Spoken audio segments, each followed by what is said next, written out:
حنفی اور علی کے سارے بیٹے یہ سب نے گھیرا ڈالا ہے، خیمے کا دفاع کر رہے ہیں حسن کے. نہیں سمجھ لینا امامت کو سمجھنا اتنا آسان نہیں ہوتا، امامت کے فیصلوں کو سمجھنا بھی اتنا آسان. اس کے بعد نوبت یہ آ گئی کہ حسن محلے سے گزرتے ہیں، گلی سے گزرتے ہیں، آوازیں کشتے ہیں.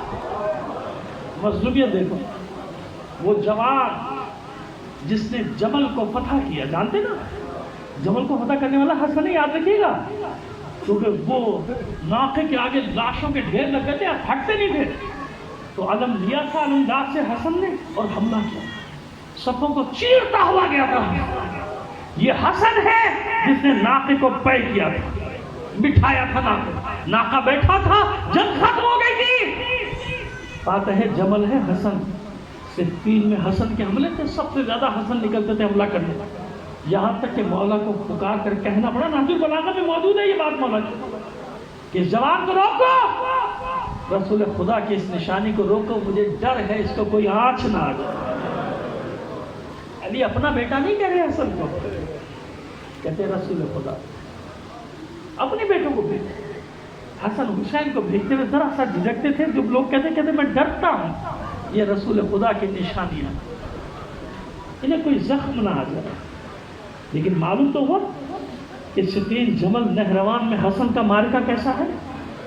اور پھر جب کوفے میں لشکر اکٹھا کرنا تھا تو خطیب کیسا، وہ تو بچپن کے واقعات آپ سنتے، لیکن جوانی کی تو سنیے.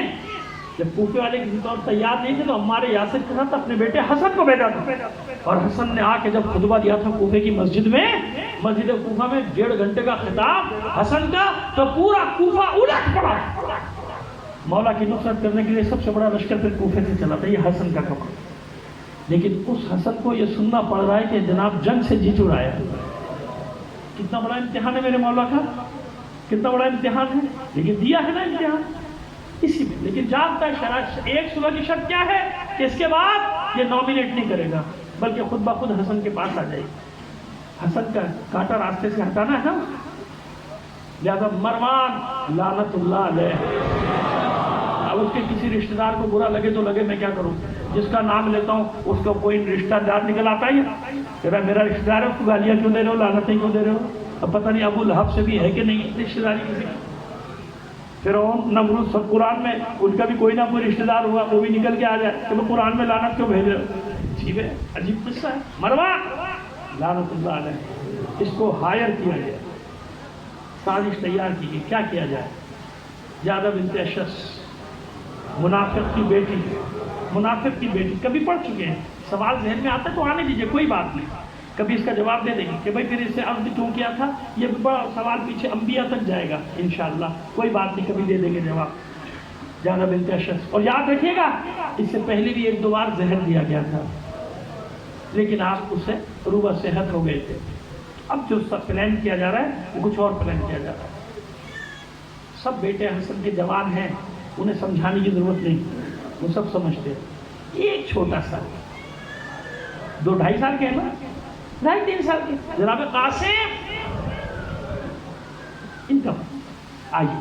اب میں نے عرض کیا نا میرے بھائی مجھے اجازت دیں گے نا تھوڑی 10 منٹ کی پڑھ لوں نا شہادت. میرے بچوں کھڑے بتوں، میرا بہت دل بھرا ہوا ہے، میں چاہتا ہوں یہاں پہ میں آج شہادت پڑھ دوں اپنے والا حسن کی. نا اٹھنا نہیں اپنی جگہوں سے. دیکھو میری ماں بہنیں رونے کے لیے تیار ہیں، میری بیٹیاں رونے کے لیے تیار ہیں، ہے نا، بس رونے دو، تھوڑا سا گریا کریں گا، پھر اب انشاءاللہ رات تک ذریعہ آپ لے کے جائے گا، شبی اٹھائے گا زیارت. لیکن سن، میرا بھی دل چاہ رہا ہے رونے کو، آپ کا بھی دل چاہ رہا ہے رونے کو، تو سن.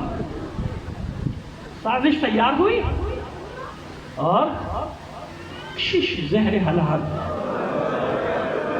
یہ میں مبالغہ نہیں کر رہا، مبالغہ بالکل بھی نہیں کر رہا. میں رات کو بھی تسلی کر کے آیا ہوں، پڑھ کے آیا ہوں ایک روایت کو، جس کے ساتھ یہ خط دیا گیا تھا کہ اس شیشی میں جو زہر ہے اگر اس کا ایک قطرہ دریا میں ڈال دے گا،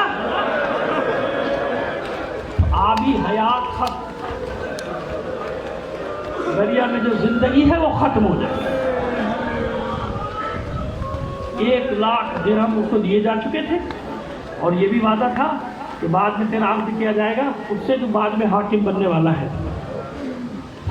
لالچ، لالچ انبیاء سے خیانت کرا دیتی ہے یہ لالچ، ائمہ سے خیانت کرا دیتی ہے یہ لالچ. منصب، دولت، بس یہ جو شب آپ نے گزاری ہے نا، اس شب کو میرا مولا اس کے گھر میں آیا، روزے سے افطار کیا، کچھ دیر کے بعد پانی طلب کیا. اس ملونہ نے وہ جو شیشی تھی نا جس کا ایک قطرہ دریا کے لیے کافی تھا، یہ سراہی میں پوری شیشی ڈال دی پوری. اب آپ بتائیے کیا ہوا؟ پر جب امام نے پانی طلب کیا، اس نے کیا کیا ملونہ نے کہ اسی سراہی سے کوزے میں بھرا امام کی خدمت. امام نے 2 گھونٹ لبوں سے لگا کے 2 گھونٹ دیا اور لرز گیا وجود امام، کوزہ ہاتھ سے چھٹ گیا. جو پڑا ہے وہ بتا رہا ہوں روایت میں، ایسا زہر تھا یہ کہ جب یہ پانی زمین پہ گرا نا، زمین کو کاٹ دیا، ابلنے لگی، جوش مارنے لگی زمین. اب بتائیے معصوم کے کلیجے کا کیا حال ہوا؟ دونوں ہاتھ آگے کیے، خون کی قے ہوئی، چلا کر کہتے ملونہ تو نے وہی کیا نا جس کا مجھے ڈر تھا. اطمینان رکھ، تو نے جہنم کی آگ کو اپنا مقدر بنا لیا، اور جس مقصد کے لیے تو نے یہ کیا ہے کبھی بھی اس مقصد تک نہیں پہنچے گی. بس عزادارو حسن کے گھر سے شور بلند ہوا، ہاشمیوں کے گھروں کے دروازے کھلنا شروع. برابر برابر ہے نا سب کے گھر.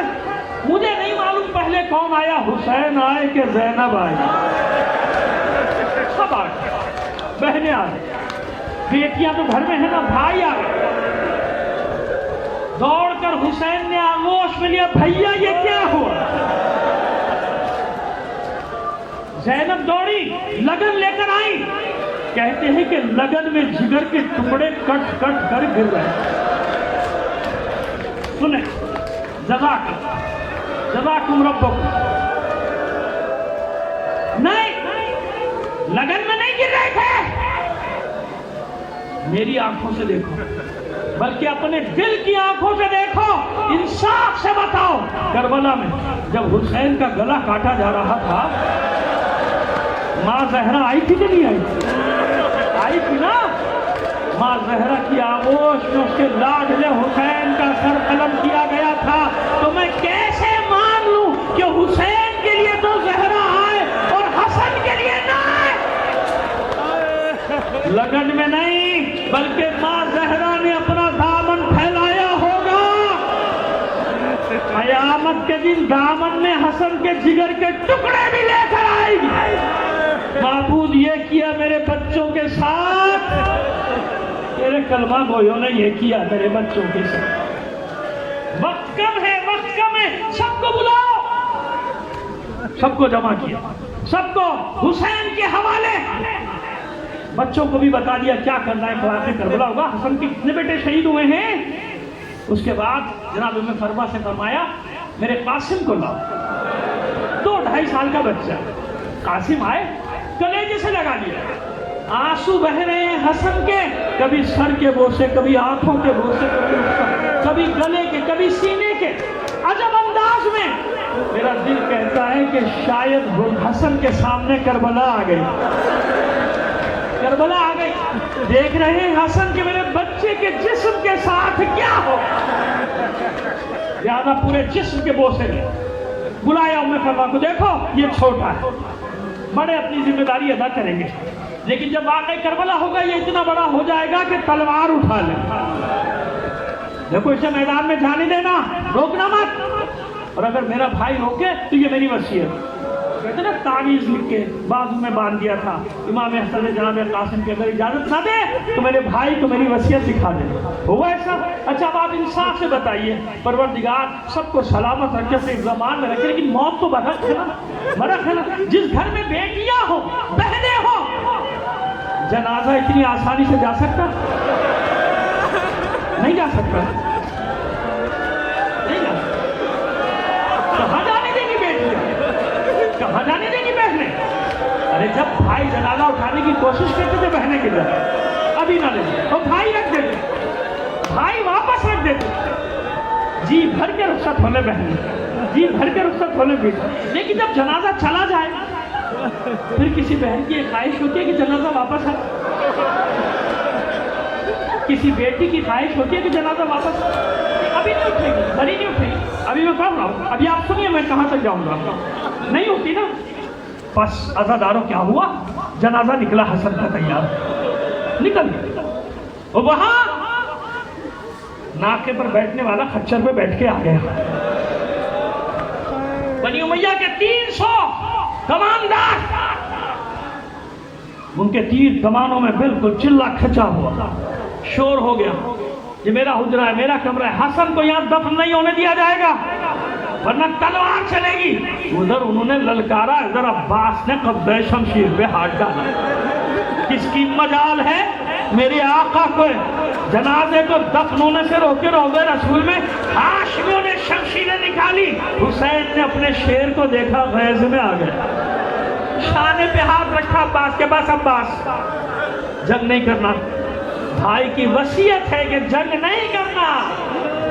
اگر نہ دفن ہونے دے تو میرا جنازہ لے جانا ماں کے پہلو میں.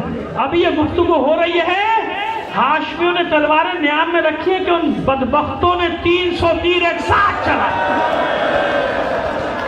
اب سنیے آخری جملے، سنیے آخری جملے. گلی میں شور برپا ہوا، شور ہوا، بہنوں کا کلیجہ حلق میں آ گیا. ثانیہ زہرا نے فضہ سے کہا، فضہ ذرا دیکھ ماجرا کیا ہے.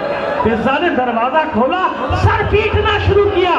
اے آقا زادی، آقا زادی